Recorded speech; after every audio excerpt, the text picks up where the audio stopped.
성화영TV 새로운 날이 밝았습니다. 성화영님 안녕하세요. 네, 안녕하세요. 반갑습니다. 날이 점점 무더워지고 있는데요. 그래도 저희들은 계속해서 이스라엘로 여행을 떠나야겠죠. 네네. 오늘은 어디로 갈까요? 자, 저희들은 지난번에 얘기했던 대로 벳바게라는 장소로 저희들이 가보도록 하겠습니다. 네.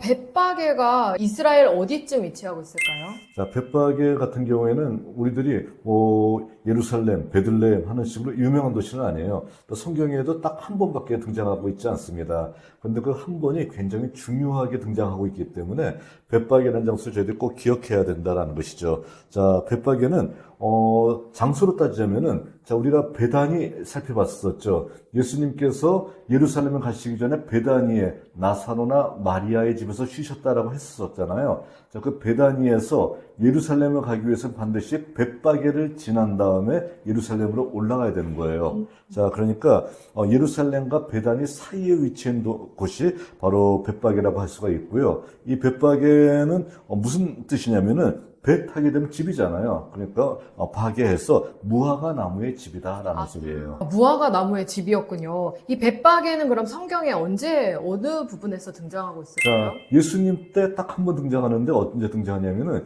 예수님께서 베다니까지 오셨습니다. 그리고 이제 유월절을 지키기 위해서 마지막으로 예루살렘 오신 것이잖아요. 그때 제자들 둘을 시켜서 뭐라고 얘기하냐면은 벳바게에 가게 되면은 나귀와 나귀 새끼가 있다. 그것을 풀어서 가져와라 얘기하는 거예요. 근데 멀쩡한 것을 풀어 가져가게 되면은 당신 뭐예요? 라고 물어볼 거 아니에요. 뭐 때문에 왜 남의 나귀 가져가요? 그럴 수도 있다는 것이죠. 그랬었을 때 주께서 쓰시겠다고 하라라고 하게 되면 그 사람이 아하 하면서 내어줄 것이다.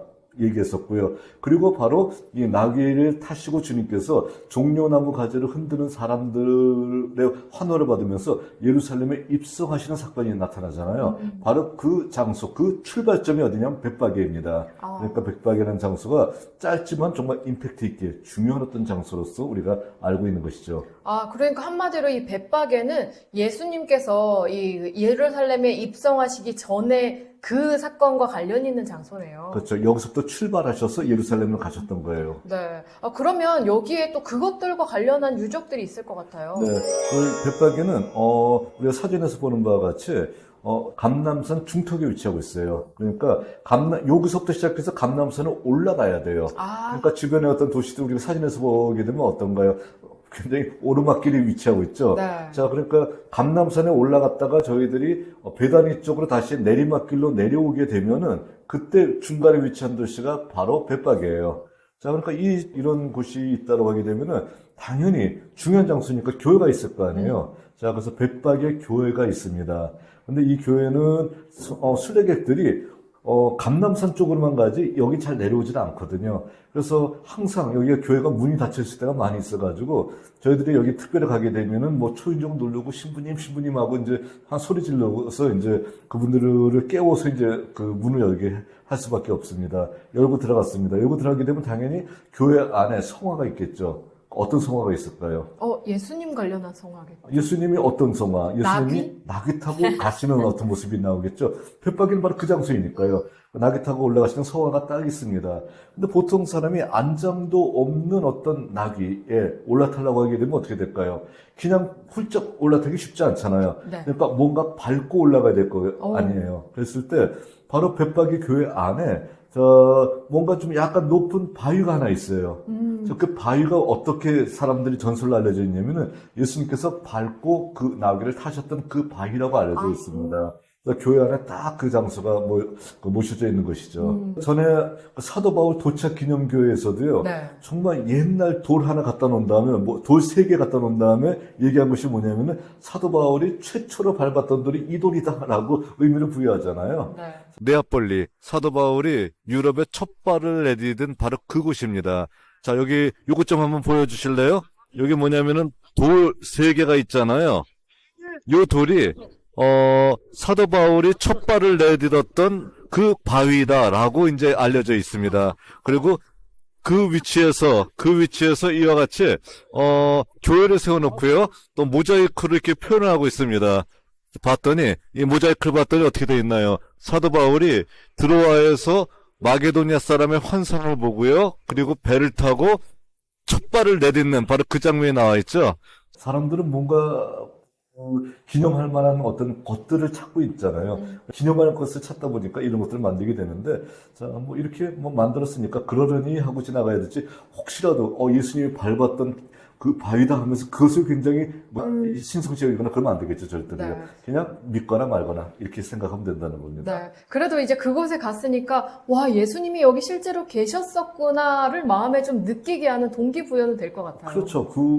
바로 이곳 어딘가에 예수님께서 여기서부터 나귀를 타고 예루살렘에 입성하셨다라는 그런 생각을 한다라고 하게 되면요. 그 장소가 굉장히 우리들 마음속에 의미 깊게 또 생각할 수가 있고요. 또 성경 말씀이 더욱더 실제적으로 생생하게 우리가 느껴질 수가 있게 되는 것이죠. 네.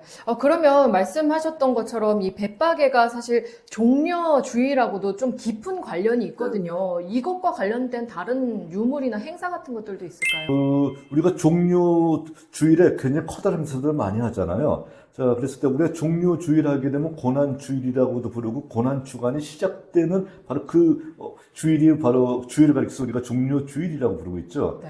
자, 우리가 고난주일 일주일 동안 돌아왔었을 때 주님께서 뭐 하셨는지 우리 다 기억하고 있죠. 주일날, 그러니까 일요일에 주님께서는 예루살렘에 입성하십니다.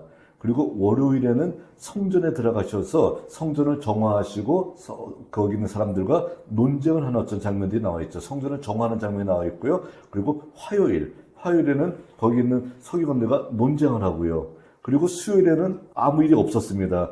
그래서 사람들은 이것을 뭐라고 얘기하면 음모를 일으키는 수요일이다. 그러니까 다른 어떤 그 서기관들과 제사장들이 음모를 짜가지고서 예수를 반드시 붙잡을 거야 라고 하는 그 음모의 수요일이라 부르고 있고요. 그리고 목요일 날이 드디어 우리에게 너무도 중요한 성만찬 예식을 하셨고요. 그리고 목요일 날 주님께서 겟세마네에서 기도하다 잡혀가셨고, 그리고 그 다음날 금요일에 어떻게 하시나요? 십자가에 못 박히시는 속전속결이죠. 바로 그런 어떤 역사가 일어났던 것이 바로 일주일이잖아요. 자, 그랬었을 때 종료주일이 시작하는 날 제일 중요한 도시가 어딜까요? 벳바게예요. 네. 왜 그러냐면은 주님께서 그때 바로 나귀를 타고 예루살렘으로 입성하시잖아요.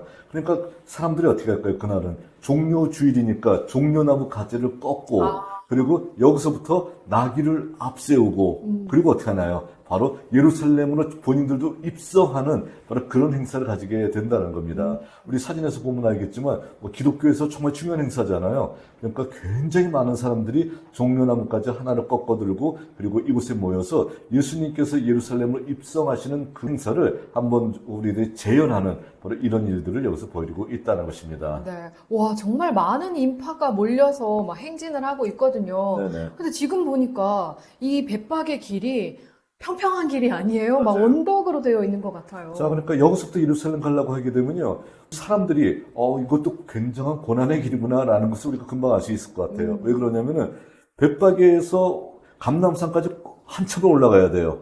올라갔다가 그곳에서 우리가 사진에서 보는 바와 같이 또 한참을 내려가요. 자, 근데 혹시라도 이제 겨울철에 이제 이 감람산에서 기도론 골짜기 쪽으로 내려가게 되면은 살얼음이 항상 껴 있더라고요. 그래서 굉장히 조심조심 내려가야 돼요. 벌렁 넘어지는 사람 굉장히 많이 봤거든요. 네. 조심조심하면서 내려가게 됩니다. 내려가게 되면 어디가 나오냐면 우리가 역시 살펴봤던 기도론 계곡이 나오잖아요. 기도론 계곡에서 다시 성전으로 들어가는 문은 동쪽 문이잖아요. 동쪽 문으로 향해서 다시 어떻게 됩니까? 깎아지는 그 골짜기를 올라가야 되는 거예요. 그러니까 직선 거리는 가까울지 모르겠지만 꾸불탕 하면서 들쭉날쭉한 어떤 이런 그 거리를 가야 되기 때문에 사람들은요 바로 생애를 참여하면서 헥헥거리면서 숨차겠죠. 그러면서 주님이 비장한 마음으로 예루살렘을 걸어갈 때 정말 쉽지 않았던 이런 골짜기 길을 지나가지고서 걸어가시겠구나라는 것을 느낄 수 있게 해준다라는 것입니다. 네. 이렇게 벳바게 행진도 상당히 의미 있는 행진일 것 같습니다. 네, 이 벳바게의 지형이라든지 이런 모습들을 살펴봤습니다. 근데 저는 문득 이런 생각이 들었어요. 네. 여기서부터 예수님이 나귀를 타고 가셨다면 네. 그 나귀가 상당히 힘들었겠다. 자, 나귀도 힘들었겠지만 중요한 건 뭐냐면은 나귀 타는 사람도 쉽지 않아요. 그렇죠. 자, 안장 대신에 제자들이 겉옷을 거기다 해놨다고 했잖아요. 자, 그런 상태 속에서 올라가는 건 그래도 괜찮아요. 내려갈 때, 굉장히 쉽지 않은 거예요. 그렇죠. 자, 우리가 보통 시내산에 올라갈 때도요, 올라갈 때는 나귀를 타고 가지만 내려올 때는 어떻게 했냐면 절대 나귀 타지 말라고 하거든요. 왜냐면은 내려갈 때 낙엽 타게 되면은 차라리 걷는 것보다 훨씬 더 고통스럽다라고 얘기하는 정도로 편하지 않아요. 근데 마찬가지로 나귀도 제대로 안장도 갖추지 않은 나귀 위에 올라타고 감난산에 올라갔다가 다시 내려가는 길을 갖는다라고 하게 되면 편치는 않은 길이죠. 그것도. 바로 그것 자체가 주님의 고난을 상징하는 어떤 모습이다 얘기할 수 있고요. 또 우리가 스가랴서에 나타나 있는 것과 같이 주님께서 나귀의 가장 작은 새끼를 타고 올라갔다라는 그런 내용과 같이 주께서는 바로 예언자들의 말씀을 성취하기 위해서 그렇게 하셨었고요. 자, 예루살렘에 올라가는 길 자체가 죽으러 가시는 거잖아요. 그러니까 편치 않은 길. 그렇지만 실질적으로 나귀도 편하지 못하게 올라갔었다라는 모습. 이것을 우리가 이제 느낄 수 있는 것이죠. 네, 오늘 이렇게 저희가 벳바게와 또 그것을 지나가셨던 예수님에 대해서 함께 이야기를 나눴습니다. 네네. 다음 시간엔 어디로 가게 될까요? 자, 다음 시간에는 또 예루살렘 인근에 뭐가 있냐면 세례 요한의 고향이 있어요. 그러니까 세례 요한이 태어났던 장소입니다. 자, 그러니까 여기도 굉장히 중요한 장소 중에 하나라고 얘기할 수 있겠죠. 엔케렘이라고 하는 장소를 저희들이 한번 살펴보도록 하겠습니다. 네, 엔케렘으로 계속해서 여행을 떠나도록 하겠습니다. 그럼 여러분 다음 시간에 만나요. 안녕!